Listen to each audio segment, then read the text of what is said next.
Fala, galerinha do Segundão, tudo bem com vocês? Vamos juntos nessa revisão, porque a prova tá show, a prova tá muito boa, a prova tá fácil demais. Não admito uma nota que seja menor do que 10. Show? Então vamos nós. Galerinha, para essa avaliação global, nós trabalhamos 4 autores. Nicolau Maquiavel, Thomas Hobbes, John Locke e Rousseau. De uma forma mais geral, Maquiavel, nós temos que lembrar o conceito de virtude e fortuna, a questão pertinente à habilidade do rei, do príncipe, e a sua capacidade de conquista e conservação do poder. A obra O Príncipe, a qual foi endereçada a Lorenzo de Medici, Maquiavel deixa muito bem claro que cabe ao príncipe, em sua mais plena virtuosidade, a qualidade de saber conquistar, utilizando dessa forma de agregação de forças que elevará o seu poder. Portanto, Maquiavel orienta ao príncipe sobre como conquistar o poder e conservá-lo. Portanto, a virtude é um passo fundamental para esse processo. Sendo que também ele deve se preocupar com a questão da sorte, do azar, do acaso como um todo, mas lembrando sempre da perspectiva da previsibilidade. Uma vez que ele não venha a planejar, a projetar uma condição em que ele pode sucumbir diante de um plano de invasão, diante de um plano de conquista, um plano de guerra, ele sempre tem que ter um subterfúgio, um plano B, para que ele possa manter esse projeto inicial de conquista e conservação do poder. Portanto, em Maquiavel vai muito nessa perspectiva, mesmo ele tendo falado sobre a questão da natureza humana. Por falar nisso, Thomas Hobbes de Malmesbury trabalha justamente essa perspectiva justnaturalista, o primeiro a tratar dessa condição, levando em consideração que o homem no seu estado de natureza está sempre voltado para a guerra de todos contra todos. O homem é o lobo do homem, mesmo estando no topo da cadeia alimentar, ele consegue ter um predador, ele mesmo. Dotado de razão, este homem desenvolve uma consciência a qual leva a perceber que se ele mantiver esse estado de guerra de todos contra todos,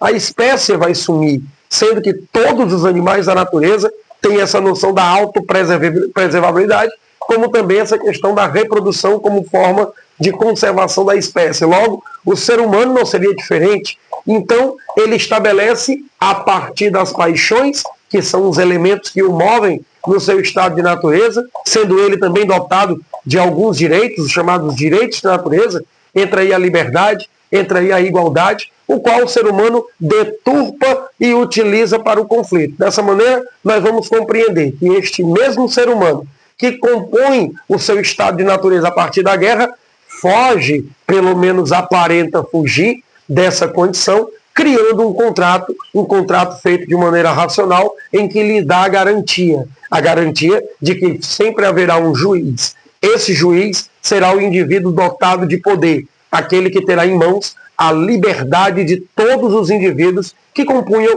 aquele estado de natureza. Dessa maneira, este mesmo homem, dotado de poder, não pode abusar do mesmo poder, agir mediante a conveniência, sendo através de uma monarquia, que para Hobbes é o modelo mais ideal, uma democracia ou uma oligarquia. Sendo que a monarquia era esse ponto-chave do coração de Hobbes, aquele que ele apoiava, que inclusive, diferente de Jean Bodin e Bossuet, os franceses, que justificaram o poder dos reis, a partir de uma perspectiva divina, Hobbes parte dessa análise racional, dando ao ser humano um caráter racional na sua produção de um poder absoluto.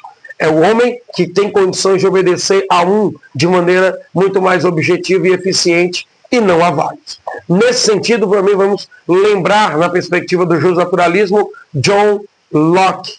E o Locke traz consigo essa ideia da noção do estado de natureza, todavia, o homem sendo possuidor da propriedade e da liberdade também.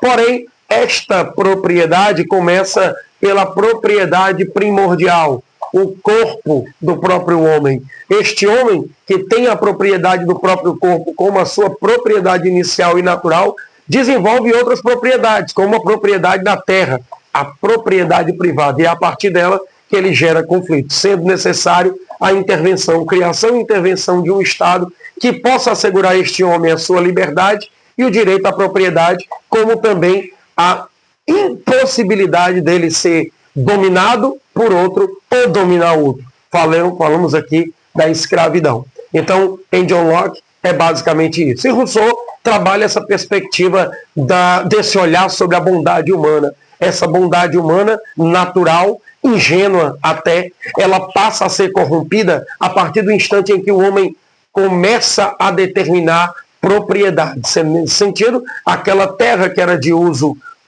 coletivo passa a se tornar de uso individual. E esse uso individual impulsiona no homem uma coisa que o próprio iluminismo, os próprios racionalistas também não gostavam muito, que era a noção das paixões. E essa paixão, o egoísmo, leva o homem a essa condição corruptiva que faz romper com um estado bondoso, um estado de ingenuidade, um estado em que o homem não agia por maldade. Sendo bom, sendo corrompido, portanto, nesta sociedade que ele forma.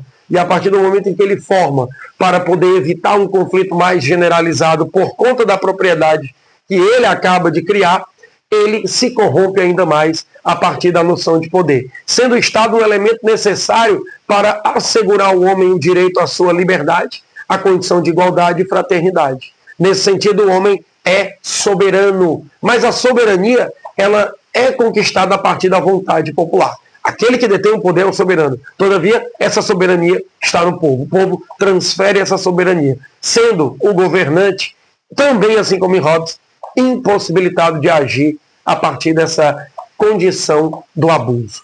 Ok? Galerinha, é isso. Espero que vocês tenham um ótimo desempenho na prova. Torço muito por isso, rezo muito por isso aqui com Nossa Senhora Desatadora dos Nós. Todos os nós que atrapalharão as notas baixas, aliás, que atrapalharão as notas altas, elas serão quebradas. E aí as notas altas virão de maneira plena, de maneira total. É só esperar para comemorar. Beijão para todos vocês, excelente prova e até a próxima.